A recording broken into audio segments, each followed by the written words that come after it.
Hey, Fran fam, welcome to another edition of Life and Style with Francine. Joining me today is Lisa Lallouz. She is the co-author of The Case of the Girl Who Had to Be Perfectly Perfect. She's also the creator of Mission Bonita and Friends. And I'm so excited to have Lisa on the show. Please join me in welcoming her as our guest. Hey, Lisa. Hi, thank you for having me. Thank you for being here. You know, I had the opportunity last year to interview Suzanne Coy. And Nice. um, so it was kind of great that I finally got to talk to you as Thank you. the creator of Miss Bonita and Friends. So Mm, here now, you can have the under your title or under your belt co-author. Talk Yes. about your inspiration for The Case of the Girl Who Had to Be Perfectly Perfect. Well, we have it's the fourth book, I guess, in the series. So I've written on my own the first few books, and this book is very special. Not just because I co-authored it with Suzanne Coy, but we collaborated with the Honourable Dr.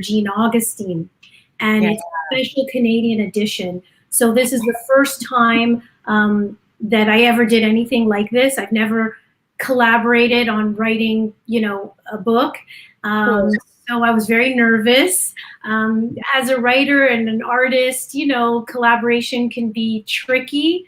And this was the most pleasant experience. It turned out to be, I think it's one of the best stories I've ever written.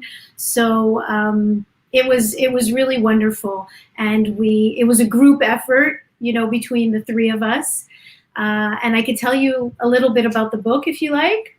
Absolutely. Yes, please. Okay, so Miss Bonita and Friends go on adventures around the world to help kids solve their problems. And the problems are usually emotional challenges like loss, grief, bullying, divorce, things Sure. like that. So what's incredible about that is that kids are experiencing that everywhere. They're experiencing that in the United States, in Europe, in Africa, in China. So it's kind of like this emotional challenge or difficulty is actually unifying these kids. So it's really beautiful and fun. This particular story, The Case of the Girl Who Had to Be Perfectly Perfect, is an inspired story based on the Honorable Dr. Augustine. Yes. So the gang goes into the magical world, and they help little Jean. In this case, she's the featured character. So little Jean with the problem that she's facing. So little Jean she lives on a magical island.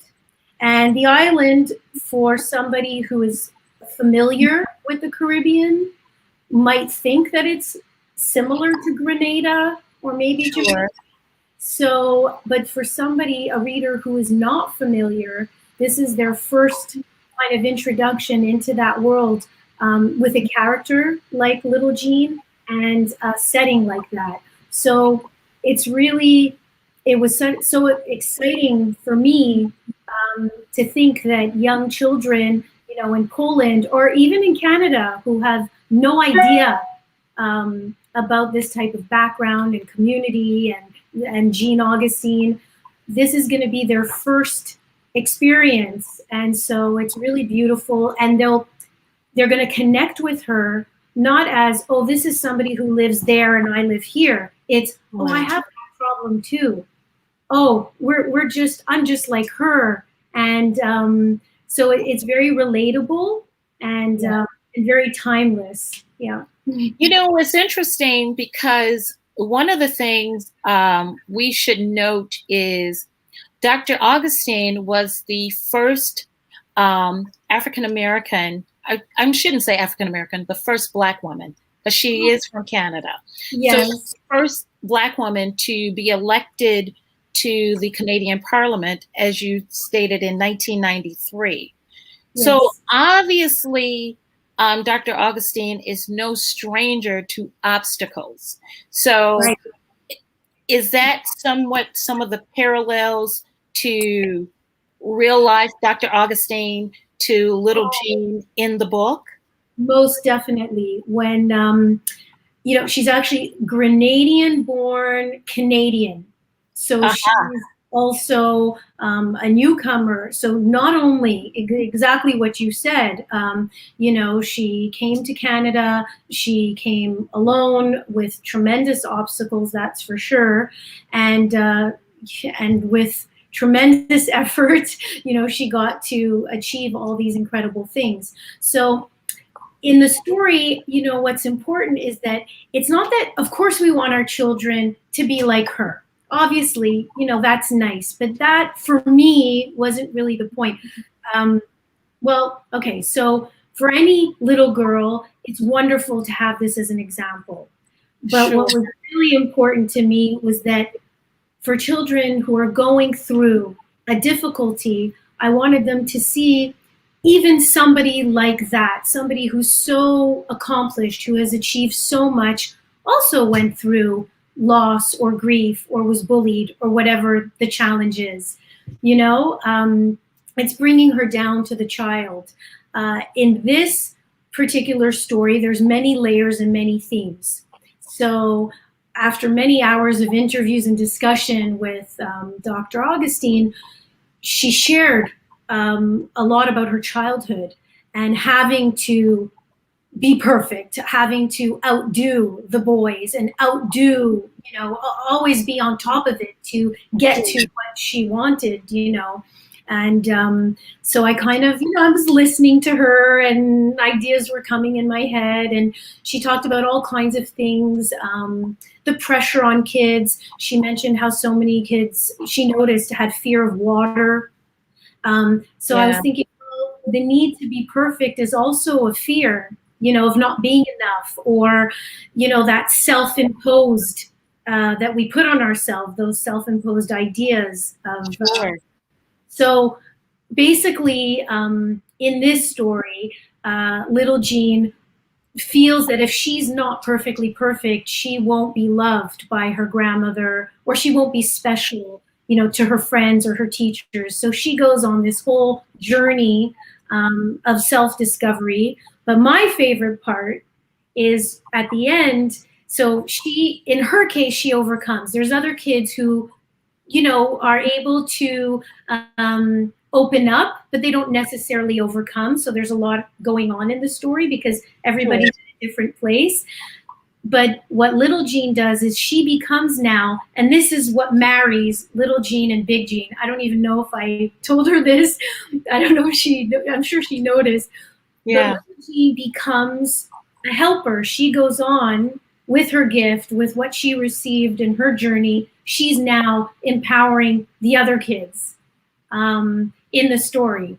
So that's how I kind of, married little Jean to big Jean, because that's what Dr. Augustine has done with her life. She overcame her challenges like you and I have come over so many, but she extended and said, and which is what you're doing as well, creating this platform, sharing the story. This is what empowering is, inspiring is. So, and it's an honor. It is an honor to do so. And, as you were talking about the obstacles, the paralleling obstacles of both, and how, it's showing or highlighting that children who are going through so many different traumas as it relates to loss, grief, especially in this particular climate where the death toll, overall is 500,000. So that 500,000 is someone's mother, father, grandfather, grandmother, aunt. So there's that trauma, the collective grief we're all experiencing currently in this present day across the world. And so it's so coincidental that you would create this story that can facilitate that grief or, going through it, because it is here.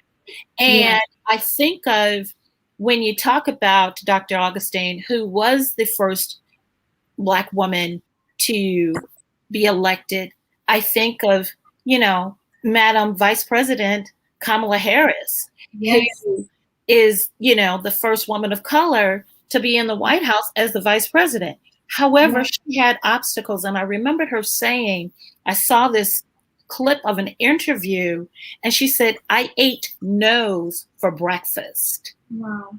And I thought, man, which meant there was a lot of things she had to overcome to get to this place. So, it certainly sounds like a story that's very inspirational. Yes. Even in, as a child, where it's like someone looks like me is going through this, and I'm going to be okay. Was that part of the because it seems like characters overall, Miss Bonita, Friends, they all have overcome obstacles. And I'm familiar with, because the web series came out last year. That was really helpful for children going through these kinds of things that children shouldn't have to go through. Yeah, we went in there. We dealt with COVID. We felt that there was a call, and there was a call for help, and we wanted to answer it, and we really had to figure out, okay, how can we do this? And so we figured it out, and literally the show was a COVID, the way it was taped, individual, 3 rooms, 3 people, 20 feet apart, but we did it. And in one of the books, actually, the case of the lonely boy in the Lighthouse, that deals directly with loss and grief and death. And like in this book, it's all a formula, it's all a process. So you don't have to be experiencing that. Let's say you're reading it to a child, and the child had never experienced, death in their life, no relative who had passed away, but they might have experienced losing a favorite toy, or moving, or changing schools. So the themes are directly dealt with for the character who's facing the challenge, but there's other kids who join in the story. And so there's other sub-themes. So, and also if a parent is reading it, like in the book that we did with Dr. Augustine, for example, you can pull out whatever you want. I wanted to give that power to the grown-ups and to the child to choose. I don't want to spoon feed, not every parent is comfortable with certain subjects or wants to deal with, because I always get a lot of feedback, and lots of good and sometimes not so good, and that's what it is in life. And, and sometimes you need to be more direct, or I don't want my kid, dealing with this or hearing this. So I keep it as much as possible at the, for an adult to sort of, they can go as far as they want. Yeah. What made you approach Dr. Augustine for the case of the girl who had to be perfectly perfect? Well, our producer, Suzanne Coy, is a close friend and a big admirer of Dr. Augustine. And when I heard all about her, I said, oh, wow, we should do something with her center, the Honourable Dr. Jean Augustine Center for Empowering Young Women, Young Women's Empowerment. Yes. So, yes, it's an incredible facility. We went to go visit it. The staff, the board, the girls are just phenomenal. Nice. And I said, well, maybe we can do a show here, something. So we were back and forth with lots of ideas. And this is the thing, and for your listeners, you look at this woman's achievements and you look at this long list, and it's inspiring, but it's also like, I don't know, it made me feel like, oh God, like, wow. Yeah. And it's pretty incredible. And I got a taste of understanding how she really, I think one of her secrets is that she brings in people, and she really walks the talk. You know, she is about diversity and unity. So you see all kinds of people from all walks of life participating in whatever dream or vision that she has. And she empowers us. She really, I experienced that with the book. She doesn't sit there micromanaging. She's not shoving her ideals or beliefs down your throat. She decides, you know, okay, she trusts and she expects a certain level of excellency, and she sort of watches from a distance. Yeah. And, so I said, wow, for me, it was a lesson, definitely, on how to accomplish more and just be more giving and more inclusive. Yeah. Not talking about it and sort of, you know, like to really live it in a bigger way. And so she has that fearlessness. She is a risk taker because you are opening yourself up, you know. And so she did that. She took a risk with us. I mean, you know, who knows what we could have, you know, what we could have come up with, right? Sure. Yeah. So it was incredible. Now, speaking of fearlessness, you embarked on your own fearlessness at a time when you were experiencing loss and grief. Yes. Yeah. Talk about that, Lisa. Yeah. That, yes. I mean, when my life took, you know, I had spent many years constructing a perfect life. You know, I wanted to be perfect. It's I never even realized that. Yeah. I actually, I had the perfect marriage, perfect children. And because I was going to I had a very difficult childhood. So I was going to outdo my amazing parents. They're absolutely amazing, but they were also newcomers to Canada. And my father's Moroccan, you know, North African. And I wanted to be Canadian and like everybody else. And I was, I had a, you know, big chip on my shoulder. And so I spent so much time sort of, I guess you can call it self-loathing, or, you know, from my childhood and my life. So I constructed this incredible family and life that I had, that I was very happy in. And I thought everybody around me was happy. Anyways, that came to an end. My marriage came to an end, and I was very unpropelled. So I was really, you know, I fell into crisis for sure.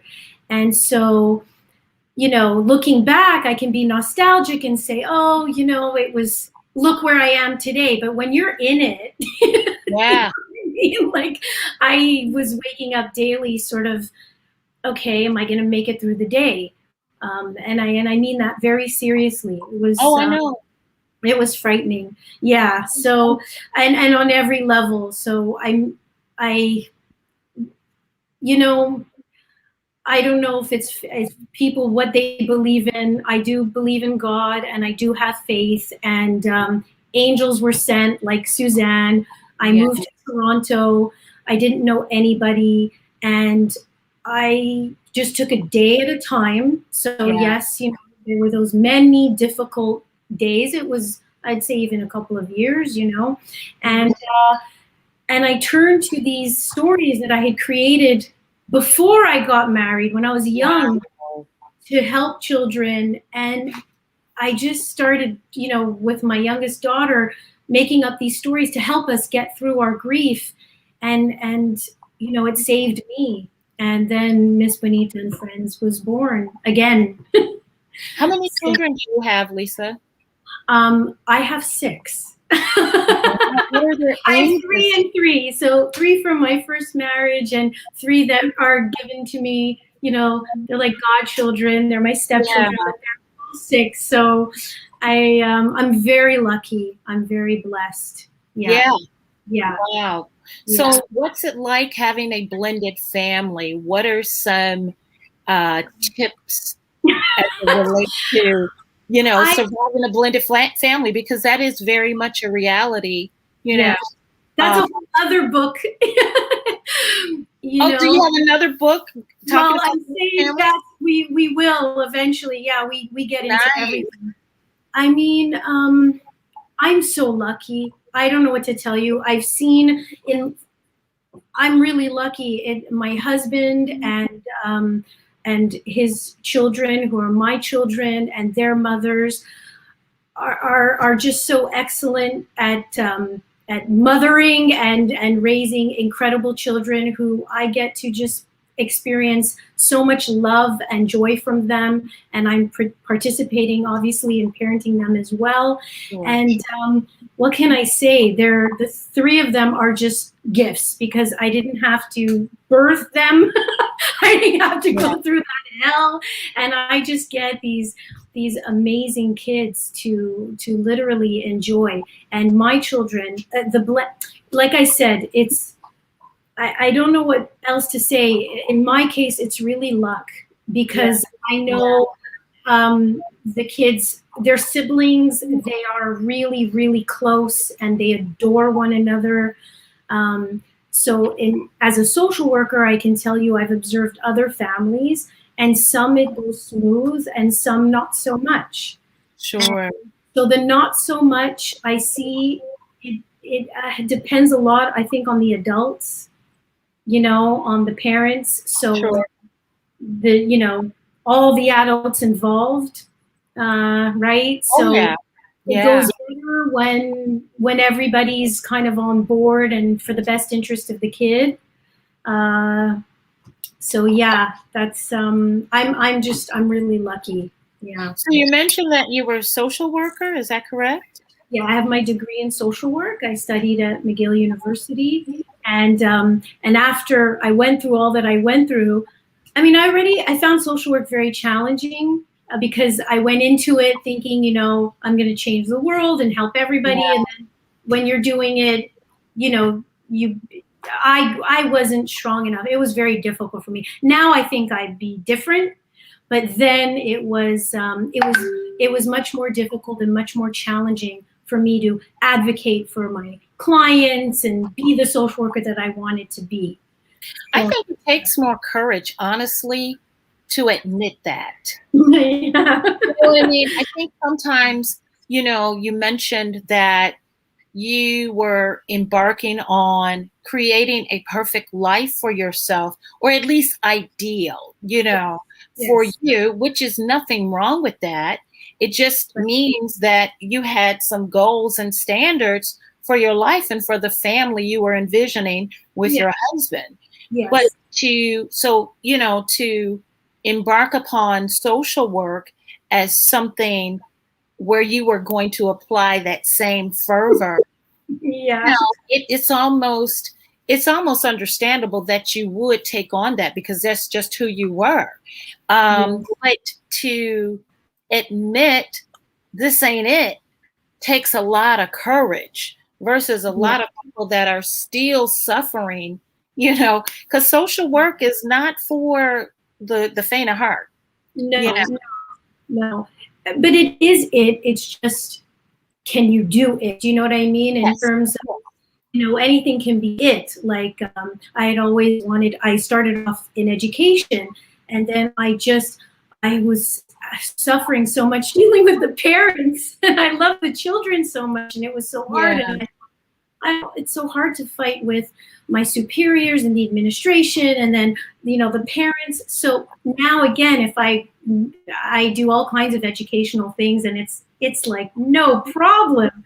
But back then, I think it kind of goes into the same theme of I was constructing the perfect life. So getting any type of, I took everything personally.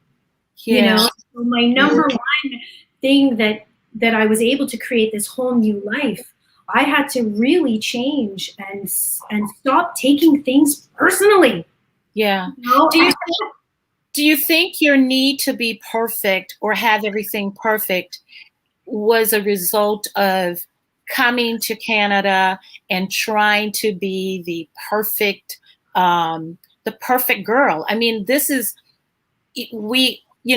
based on Dr. Augustine, but it sounds like it's you, Lisa. Yeah, it's interesting. I'm just, it's funny. I never, yeah, I think I'm very hard on myself, but I think that all Yeah. women, something we Yes. have in common. And I Excellent. think, yeah, my mother was a career woman. Um, I think I'm the firstborn, and I was raised very strict, like, Yeah. right, Moroccan. So I think that had an effect. Um, I wasn't relaxed, easy breezy. My mother says it was my character. Did she So put a lot of pressure on you as the firstborn? Did you get a lot of pressure? Was there a my lot of mother, no. pressure? My father's side, yes. No? Okay. Um, you know, it's because I look, they'll probably say, "What are you talking about?" So that's why I think it was just messages I was picking up on, a Yeah. lot coming from the grandparents. Like you have to succeed. They had come from, they were war survivors, Yeah. so there was a lot of pressure. You have to be educated and you have to be okay. So I think I internalized that, and I think it could be birth order. I do notice a lot of firstborn children tend to Yeah. have this more than other siblings. Yeah. So So yeah, it's a very very common place occurrence for a lot of us, yes, specifically as it relate, women, but women of color.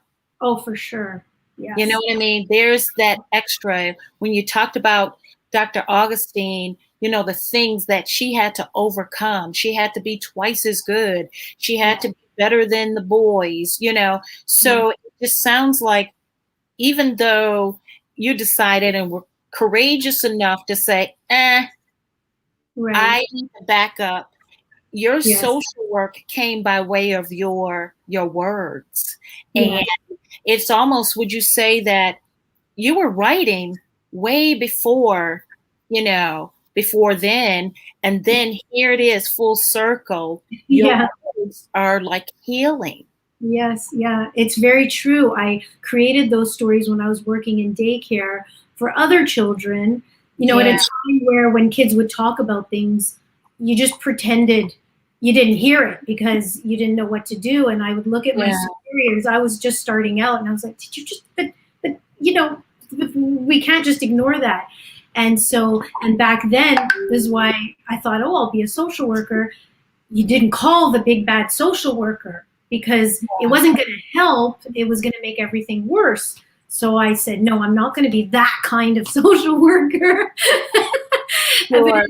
in the meantime, I made up stories and nobody noticed. So I really experimented on these little kids. I pray that they're okay today. I have no way of Yeah, yeah, it's so crucial. Stories and books are so crucial. I think about the books that I read to my son, when he was growing up, and just the bedtime stories, yeah, uh, things to tell me a story. So we know storytelling is a solve, or a salve, I should say, for so many things that we as children go through. So it sounds like the well, I series is just really going to keep going.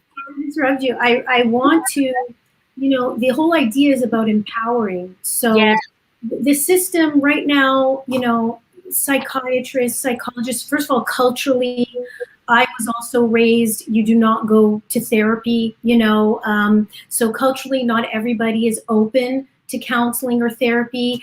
And also there's no room, there's waiting lists. So at a very young age, if we can sort of open up the idea to children that they can explore their emotions through fantasy and and kind of the way I put in those questions in the book, to think like a therapist or talk like one, and then the parent also, maybe they won't. Um, I'm not saying that they won't have to go to therapy, but what I'm saying is it can sort of bring bring it back to us, bring the power back to us, where we can work through challenges and situations ourselves. Yeah, it's part of the holistic approach. Right. You know, it's therapy. It's like, you go to therapy, but yet you leave therapy and there's some work you have to do outside of therapy. So it's definitely, reading those stories and having children, something I always recognize, even with my child, when he was, he's almost 30. So my man child and my niece, it's like everything is a big deal to them in their little world. And so it has to be a big deal to you as the parent. Like, okay, the sky is falling. Yes, the sky is falling. Now, how are we going to handle that? So it sounds like your books enable that conversation and communication and that connection with the parent and the child. And also if parents aren't there. My parents, God bless them, they weren't bad parents, but I grew up in the 70s in New York, and I was a latchkey kid, and that's what it was. So, having these books or stories, it's sometimes just knowing that somebody else is going through it, so you're not alone, because I remember for me that feeling of this is not happening to anybody except for me. And that was huge for me growing up, so it's also for the kids who are by themselves and reading it on their own, but if they're fortunate enough to have somebody around them who can read to them, that's great. So just opening up and opening it up. And then also, even as an adult, we don't always have the words to say. We don't know what to say to somebody. And sometimes that's okay. You can say to somebody, I have no idea what to say, but I really care. I'm sorry you're going through that. Yeah. Maybe there's nothing you can do. I don't know what to do for you, but I care. And so these are really impactful statements, and sometimes we just want to be heard, and we forget that. It's sometimes the solution to the problem are really simple. Yeah. I like that. It's just such an honor talking to you, because I can feel, just even we've all been through something, even as children, it's things that we don't talk about, you know what I mean? But they rise up if we don't address that. It's a lot of us that are still walking around with some childhood traumas that are not, have not been addressed. So I like the fact that you enable, the child to feel connected by way of mutual experiences. So they're not alone. But you also have Miss Bonita and Friends. So even then, it's a collective, you know what I mean? Yeah. Everybody's going through something. So no one feels alone. Is that something that you intentionally do as far as creating your characters where everybody has something in common as it relates to something they're going through, whether it's loss, grief? We talked about Mission Bonita and Friends last year, and the web series you created while kids were at home, and maybe in situations where that at home that were pretty dire. Did you create it where the friends all had something in common so they wouldn't feel alone? It's funny. I mean, because I don't know if you're still growing up like me, hopefully, then yes, I am. Understand. If you grew up already, then I don't know. But no. So Miss Bonita and the kids, they tell me. So as I'm writing a story, or as I tell them, okay, this is what we're going to do, it'll come up. Miss Bonita confessed. I had no idea she had this. She couldn't swim, for example. It never came up. And then she, writing the story, she said, actually, I've never learned. So I also find things out from all of them as I'm writing the story. Yeah. So their issues come out really naturally. It always starts with, so little Jean came and she has the problem, and then the magical world appears and Miss Bonita comes to solve the problem. And as we're solving it, I learn things about myself, and then I learn things about them, you know, and sometimes I get invited. I was in her garden, but now I never knew that she had this pond that extended to the edge of her garden. So like, I'm always discovering new things. Sure. Yeah. Well, it has been a pleasure. Thank you. And the book is available on Amazon. Yes. And the web series is on YouTube, correct? Yes, it is. Yes, it is. Yes. Yeah. It has been a pleasure. Thank you so much. Good luck. When you write the next book, please reach out. We would be happy to have you.